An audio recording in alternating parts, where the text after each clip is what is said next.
Se você deixar o dinheiro hoje e tirar amanhã, 96% daquilo que rendeu vai ser para o IOF e mais 22% vai para o IR, ou seja, você não vai ficar com praticamente nada. Então, por isso que quem deixa, às vezes, de um dia para o outro, poucos dias, tem a sensação que não rendeu nada. Se você estiver a fim de anotar, pegue papel e caneta, porque no vídeo de hoje você vai aprender 7 renda fixa isentas de imposto de renda. Você que não quer deixar nenhum centavo para o governo, fique ligado. E eu já vou começar com um bônus explicando sobre IOF, porque algumas dessas aplicações não vai ter o imposto de renda, mas vai ter o IOF, tá? Então eu deixei uma aplicação que não tem IOF lá para o final do vídeo para você aprender um pouco mais sobre esses ativos. IOF é um imposto que o governo criou para meio que punir aquelas pessoas que faziam aplicações de curto prazo, isso muito mais no passado, no período de hiperinflação. Hoje, eles dizem que é para incentivar as pessoas a aplicarem por mais de um mês. Então, para decorar qual que é a tabelinha do IOF, lembra ali do 4-3-3 do Ancelotti, tá? Que 4 zagueiros, 3 meio-campo e 3 atacantes. No primeiro dia, pensa que ele já vai ter ali 96%, onde diminuiu 4% de imposto. No segundo dia, cai 3%. No terceiro dia, mais 3%, chegando ali a 90% de imposto, né? De IOF, se você deixar ali por 3 dias. Aí no quarto dia, volta pro 4. Aí que entra o 4-3-3, né? Aí 4, depois 3, depois 3 de novo, depois cai 4 e assim por diante, até que no 30º dia você não tem mais IOF. Então muita gente tem aquela sensação que a renda fixa não rende nada, que vai tudo para imposto, porque deixa ali às vezes 2, 3, 4, 5 dias, uma semana, né? Recebe o dinheiro, começa a pagar as contas e viu que não rendeu nada. Ah, foi tudo para imposto, foi tudo para imposto de renda. Então, é esclarecer essa primeira parte para falar sobre o IOF. Agora sim, vamos falar sobre aplicações que não têm o imposto de renda em si. O primeiro investimento que eu vou comentar hoje é a poupança. Tem mais de 1 trilhão de reais aplicados na poupança, o que eu não considero nenhum investimento. Por isso que eu fiz um sinal entre aspas. Rende em tempos normais 70% da Selic, né, ali do CDI, né, CDI geralmente é 0,10 abaixo da Selic, então se a Selic tiver em 12%, o CDI vai ficar em torno ali de 11,9% ao ano. Quando a Selic está acima de 8%, que é o caso de hoje na gravação desse vídeo, a poupança ela vai render ali 0,5% ao mês, mais a TR, que vai dar um pouco mais ali de 6% ao ano, enquanto a Selic está passando ali dos 11%, é quase metade do que rende qualquer CDB aí, 100% do CDI. Mas CDB tem IR, o vídeo de hoje é sobre ativos isentos de imposto de renda. Então a segunda alternativa que eu dou para você é a renda fixa digital. Renda fixa digital, ela não tem segurança do FGC, é algo relativamente novo no país. Eu não gosto particularmente dela porque ela tem algumas pegadinhas, vamos dizer assim, pois ela só é isenta de imposto de renda se você movimentar até no máximo 35 mil no mês, mas levando em consideração também o que você movimenta em criptoativos, Bitcoin, Ethereum e tudo mais. Ela é disponibilizada ali no mercado Bitcoin, não estou ganhando nada para falar disso, inclusive eu vou falar até um pouco mal desse ativo. Ele é um pouco arriscado, por isso que ele paga um pouco mais do que a média do mercado. Mas eu não coloco meu dinheiro lá e nem dos meus clientes porque ainda tem pouco histórico, tá? Isso aqui não é uma recomendação nem de compra e nem para você não investir, tá? Isso aqui é meramente educacional, então faça a sua escolha sabiamente, não saia confiando em youtuber. Como não tem histórico desse ativo, desses ativos, né? Dessas empresas com o qual é emprestado, eu particularmente quero ficar de fora, tá? Mas basicamente ele vai pegar ali uma gama muito maior do que nosso próximo item, que são ativos que também não tem segurança do FGC, pois ele empresta para empresas. Eu estou falando de CRI e de CRA. O CRA ou o CRA, você está emprestando dinheiro ali para empresas do agronegócio. Então já tem um histórico bem maior e aí você vai ter ali isenção do IR. Então ele vai deixar muito mais atrativo a sua rentabilidade e o mesmo vale ali para o CRI. Ele é muito parecido com o CRA, só que o lastro dele são em imóveis, tá? Então você vai estar emprestando ali para empresas do setor imobiliário.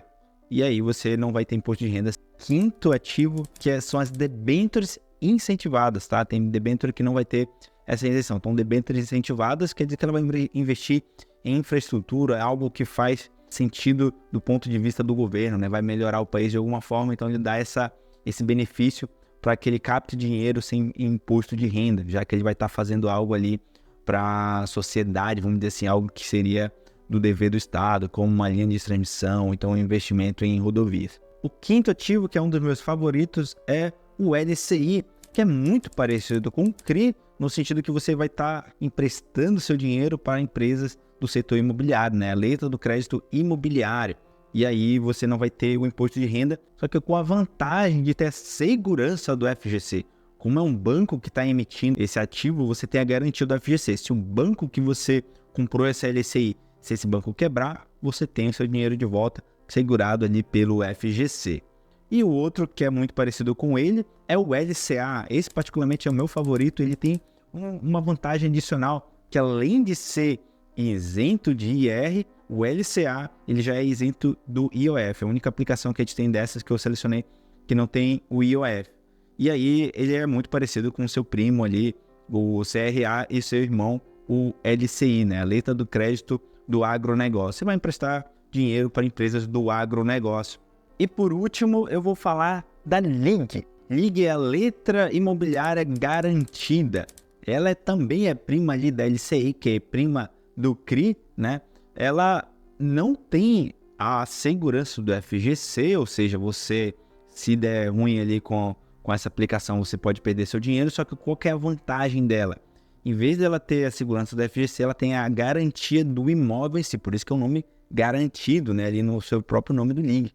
E aí, no caso, por exemplo, numa LCI, o imóvel que está servindo de lastro para essa operação, ela é do banco. Se tiver algum problema ali com o credor, o banco tem esse imóvel para usar como garantia. No caso da LIG, não tem a segurança do FGC, mas tem a segurança do imóvel. Então, esse imóvel que é o lastro dessa operação, ele vira ali sendo uma garantia para os investidores, correto? São muito parecidos. Não é tão comum achar LIG nos mercados, porque é um ativo um pouco mais sofisticado.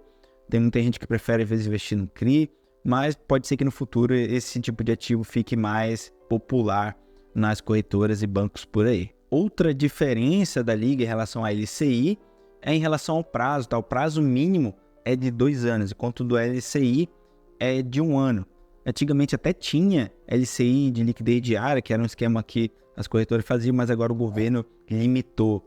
Existe ainda algumas poucas aplicações de LCI e LCA com liquidez diária, mas geralmente você tem que esperar um prazo ali de 1 ano, tá? Então, no secundário, talvez você ainda encontre algum LCI ou LCA com liquidez diária. De forma geral, você vai ter que investir e esperar um tempo para poder resgatar o seu valor, então pelo menos ter liquidez diária, que significa que você vai poder resgatar a qualquer momento. Para você que não sabe como funciona, o imposto de renda sobre aplicações financeiras começa em 22,5% para aplicações que ficarem até 6 meses.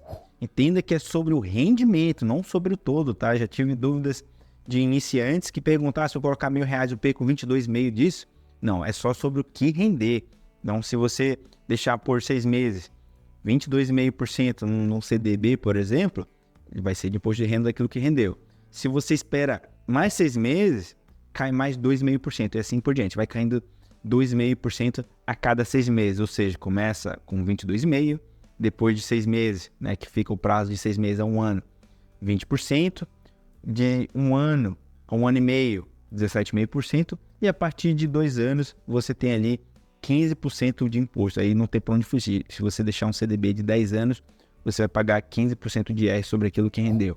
Então, nesse sentido, aplicações que não pagam o imposto de renda têm um ganho adicional na sua carteira. De regra geral, um CDB que paga ali 100% do CDI, se você compara, por exemplo, com uma LCI ou LCA, que tem um risco parecido, no sentido que ambos são seguros pelo FGC, se qualquer LCI ou LCA que rende mais do que 85%, você já vai estar ganhando. Porque mesmo que seja depois de 2 anos, o mínimo de imposto que você vai ter vai ser 15%. Ou seja, em vez de render 100, na verdade ele vai estar rendendo só 85, porque vai ter um imposto ali. E o LCI, de cara, você já tem ali uma redução do imposto de renda. Tá? Então, se você for aplicar, por exemplo, a um ano, faça ali a comparação e veja qual que faz sentido para você. Se precisar de ajuda profissional, conte comigo para montar a sua carteira. O vídeo de hoje foi isso. Aqui no card, aqui do lado, já está aparecendo a próxima recomendação para você montar uma carteira de renda fixa, sabe ali como fazer toda a escolha, e eu te vejo nesse próximo vídeo. Um forte abraço e até mais.